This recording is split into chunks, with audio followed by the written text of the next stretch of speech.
So I request and give the podium to Mr. Amrish Jasotia.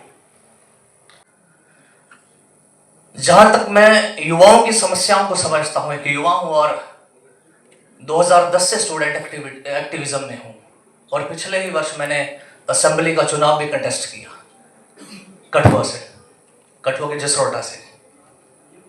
और युवाओं की जो मेन समस्या है, जो इस वक्त सबसे गंभीर समस्या बनी हुई है, वो है अनएम्प्लॉयमेंट, वो है बेरोजगारी। और इस बेरोजगारी ने जम्मू कश्मीर को तबाह कर दिया है। आज अनएम्प्लॉयमेंट रेट जम्मू कश्मीर का 17.4% है। लगभग देखा जाए तो 10 लाख के करीब जो नौजवान हैं वो इस वक्त जम्मू कश्मीर का बेरोजगार है। और जिन्होंने रजिस्टर किया है खुद को, करीब 3,70,000 अनएम्प्लॉयड यूथ ने खुद को रजिस्टर किया है कि वो बेरोजगार हैं। तो इतनी बड़ी समस्या, एक दिन मैं सुबह उठा और जब मैंने अपना फोन देखा तो उसमें एक वीडियो चल रही थी। एक तरफ प्रधानमंत्री मोदी जी कह रहे थे नवंबर 2013 में कि हम हर वर्ष नौजवानों को 2 करोड़ रोजगार देंगे, लेकिन दूसरी तरफ साथ में वीडियो चली जब एक जर्नलिस्ट उनका इंटरव्यू ले रहे थे। उन्होंने कहा नौजवान पकोड़े बेचेगा, नौजवान समोसे तलेगा, ये बेरोजगार है। तो मैंने पेन उठाया और कुछ लिखना शुरू कर दिया कि कच्ची उम्र में निकल कल को थामने निकली जब जिंदगी, सपनों ने कहा चल उंगली थाम ले अब इसकी, मोदी की। कच्ची उम्र से निकल कल को थामने निकली जब जिंदगी, सपनों ने कहा चल उंगली थाम ले अब इसकी। नहीं जानता था कि ये भी है फरेबी सपनों का सौदागर, हकीकत तो तब सामने आई जब बातों से बात मिली ना इसकी। आधी उम्र का पड़ाव उस दिन गुजर चुका था, पूंजी वादियों में वो कमल मुझे मुरझाया सा दिखा था। युवा सपना भी अब बूढ़ा लगने लगा है, खुद पे भरोसा किया है और राह चुन ली है अब अपनी। तो बेरोजगारी की समस्या गंभीर है। हमने देखा किस तरीके से पिछले दिनों वीडियो आ रही थी, राजौरी में भी एक पिता ने 5 बच्चियों के पिता ने आत्महत्या कर ली कि वो मजबूर था उनको खाना खिलाने के लिए। आज लाइब्रेरियों का बिजनेस बड़े पैमाने पर चल रहा है क्योंकि नौजवान बेरोजगार है। लाइब्रेरियां हर गली कूचे में खुली पड़ी हैं, फ्रस्ट्रेशन का शिकार है और जिन नौकरियों के वादे किए गए वो नौकरियां हमें दी नहीं गई। पहले एलजी साहब थे सत्यपाल मलिक जी, जो अब नहीं रहे, उन्होंने कहा था कि हम 50,000 नौकरियां देंगे। मुर्मू साहब आए, उन्होंने कहा हम 70,000 नौकरियां देंगे। अब वाले एलजी साहब कहते हैं कि हम इतने हजार नौकरियां देंगे, लेकिन नौकरियां नहीं मिली। नौकरियों के एवज में सरकारी नौकरियां तो खत्म कर दी गई। हमारा, मैं जिस इलाके से आता हूं वो कंडी बेल्ट है सारी कठुआ की, और उस कंडी बेल्ट के अंदर हर साल में आर्मी में भी भर्ती हुआ करते थे लोग, लेकिन आज नहीं है। 4 साल के अग्निवीर कर दिए गए हैं और वो भी नहीं होती है। और दूसरी तरफ झांसा दिया गया कि इंडस्ट्रीज आएंगी। इंडस्ट्रीज आई तो अगर 28,000 करोड़ का जम्मू कश्मीर के अंदर पैकेज आया तो हमारे नौजवानों को नहीं मिला। बाहर के, गुजरात के बाहर के लोगों को आके उनको रेड कारपेट बिछा के यहां इंडस्ट्रीज को सर्व किया गया और हमारे टैक्स की लूट का जो पैसा है वो बाहर ले जा रहा और बोला कि एम्प्लॉयमेंट मिलेगी, एम्प्लॉयमेंट में नहीं मिली। आज हमने देखा जितनी भी मैनेजरियल पोस्ट हैं उन सब पे बाहर के लोग बैठे हुए हैं, काबिज हैं। 2013 का कैबिनेट डिसीजन था कि 90% जो रोजगार है वो हम अपने लोकल लोगों को देंगे, लेकिन कहीं नहीं है।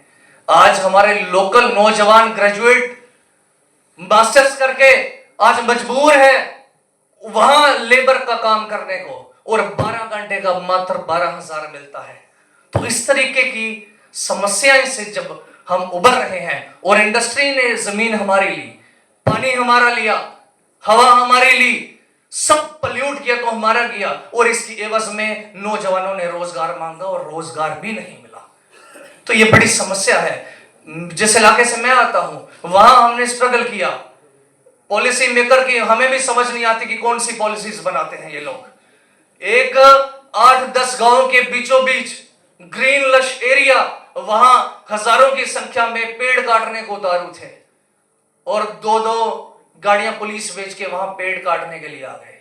तो हमने प्रोटेस्ट किया, हमने पिछले 5 साल स्ट्रगल की और आज तक उस काम को रुकवाया गया है। और अब देखिए एक और नई बात, अब अडानी जी भी जम्मू कश्मीर आ रहे हैं और कठुआ का नगरोटा एरिया है, वहां अभी पब्लिक हियरिंग हो चुकी है, वहां आ रहे हैं सीमेंट प्लांट लगाने। और सीमेंट प्लांट कहां लगने जा रहा है? लोगों के घरों के पास। फॉरेस्ट गाइडलाइंस के अकॉर्डिंग आपके 10 किलोमीटर के रेडियस के अंदर कोई फॉरेस्ट रिजर्व नहीं होना चाहिए, कोई वाइल्ड लाइफ सेंचुरी नहीं होनी चाहिए, लेकिन उसके 2.5 किलोमीटर में ही जसरोटा वाइल्ड लाइफ सेंचुरी है, उसके 4 किलोमीटर और 6 किलोमीटर में 2 फॉरेस्ट के रिजर्व्स हैं। तो कौन इनको परमिशन देता है? तो इस सब के लिए हमें आवाज उठानी होगी। और जहां तक जम्मू कश्मीर का फ्रस्ट्रेटेड यूथ है, जम्मू कश्मीर का नौजवान है, जम्मू कश्मीर के नौजवानों को संजीदा होना पड़ेगा, इस पे सोचना पड़ेगा। ये हम ट्वीट करके या हम सोशल मीडिया पे अपनी बात रख के अपना पल्ला झाड़ लें, पॉलिटिकल फ्रस्ट्रेशन निकाल लें, तो इससे बात बनने वाली नहीं है। और अगर हमारे जम्मू कश्मीर के यूथ को जब आपने सरकारी नौकरी नहीं देनी है, प्राइवेट इंडस्ट्रीज में आप एडजस्ट करने में नाकाम हो, और फाइनली नौजवानों के हाथ में क्या दिया? एक इंजेक्शन दिया है ड्रग्स का, और दूसरा झंडा दिया है धर्म का। आज नौजवान उस मां से पूछिए जिसका बेटा उसके सामने इंजेक्शन लगा के दम तोड़ रहा है, उस बहन से पूछिए जिसका भाई उसके सामने दम तोड़ रहा है आज। तो ये फ्रस्ट्रेशन है। तो इसका वे आउट क्या है? इसका इलाज कौन करेगा? दूसरी तरफ हिंदू मुसलमान करके आपस में लड़ाया जा रहा है, सही मुद्दे पर कोई पहुंचे ना, इसलिए आपस में बांटते रहिए, जम्मू कश्मीर के खिलाफ, कश्मीर जम्मू के खिलाफ। और गलतियां हुई हैं, सियासतदानों द्वारा गलतियां हुई हैं, मैं मानता हूं। सवाल यह है कि इन सब की एवज में हमें अब करना क्या है। मैं समझता हूं कि जो जम्मू और कश्मीर का जो गैप है, हमें उस गैप को ब्रिज अप करना होगा। सबसे पहले जम्मू का व्यक्ति कश्मीर वाले को बेगाना ना समझे और कश्मीर का व्यक्ति जम्मू वाले को बेगाना ना समझे, तब बात बनेगी। जब तक हम इस गैप को ब्रिज करने में अगर सक्सेसफुल नहीं हो पाएंगे, हम किसी भी मूवमेंट को, हम जम्मू कश्मीर की जो रियासत है, जो महाराजा हरि सिंह द्वारा दी गई थी, आज यूटी है, मैं नहीं मानता यूटी, हम रियासत मानते हैं और यही मानते रहेंगे हम। और इस रियासत को हमने आगे ले जाना है तो जम्मू कश्मीर को एक साथ लेना होगा, और जो लद्दाख को इन्होंने अलग किया है उसको भी साथ लेना होगा। हो सकता है इसी ब्रिज को गैप करने के लिए 2014 में पीडीपी और भाजपा साथ आई हो, मुझे नहीं मालूम इस बात का, हो सकता है। लेकिन उस गलती के चलते हमने बंदर के हाथ में उस तरह पकड़ा दिया, बीजेपी का बंदर है उसके हाथ में हमने उस तरह पकड़ा दिया, और उस तरह से उसने जम्मू कश्मीर के नौजवानों का गला काटा, जम्मू कश्मीर के रिसोर्सेज की लूट की। उस बंदर ने जम्मू कश्मीर के टुकड़े कर दिया। आज लद्दाख हमसे अलग बैठा हुआ है, लद्दाख अलग से स्ट्रगल कर रहा है आज। तो इस तरीके से हमें सोचना होगा। और 5 अगस्त 2019 को जो मॉन्यूमेंटल ब्लंडर किया हमारे साथ, उसकी एवज में कि हमें रोजगार दिया जाएगा, हमें बड़े बड़े सपने दिखाए गए। कल ही मैं देख रहा था जम्मू स्मार्ट सिटी को कहीं अवार्ड दिया जा रहा है 3रा, और बरसात में आके देखिए तो गुजर नहीं सकते आप गलियों से, ये हालत है। अफसोस है, बाहर के लोग जम्मू कश्मीर की समस्याओं को नहीं समझ सकते जिस तरीके से हम समझ सकते हैं। अगर मुझे लगता है आज जो समस्या पैदा हुई है, ये समस्या की बुनियादी जो हल है, ये एक पॉलिटिकल समस्या है। और पॉलिटिकल समस्याओं का हल अगर तलाशा गया तो धर्म के अंदर तलाशा गया।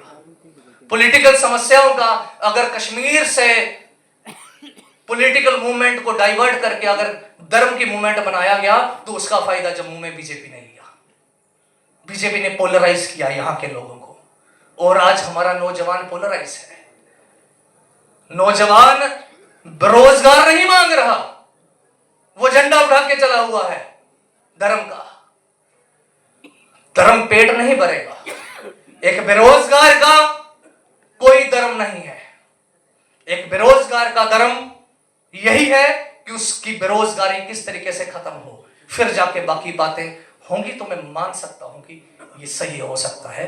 और जम्मू कश्मीर के सॉल्यूशन के लिए जो वे फॉरवर्ड है, एक तो जम्मू कश्मीर के गैप को ब्रिज अप करना होगा, और दूसरा है सॉल्यूशन एक पॉलिटिकल सॉल्यूशन है, और दूसरा सॉल्यूशन है कि किस तरीके से मास मूवमेंट खड़ी की जाए।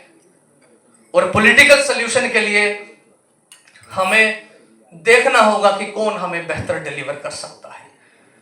और बड़े लोग कहते हैं कि हाँ जी जम्मू कश्मीर से ये लोग बाहर नहीं जा सकते। क्यों नहीं जा सकते?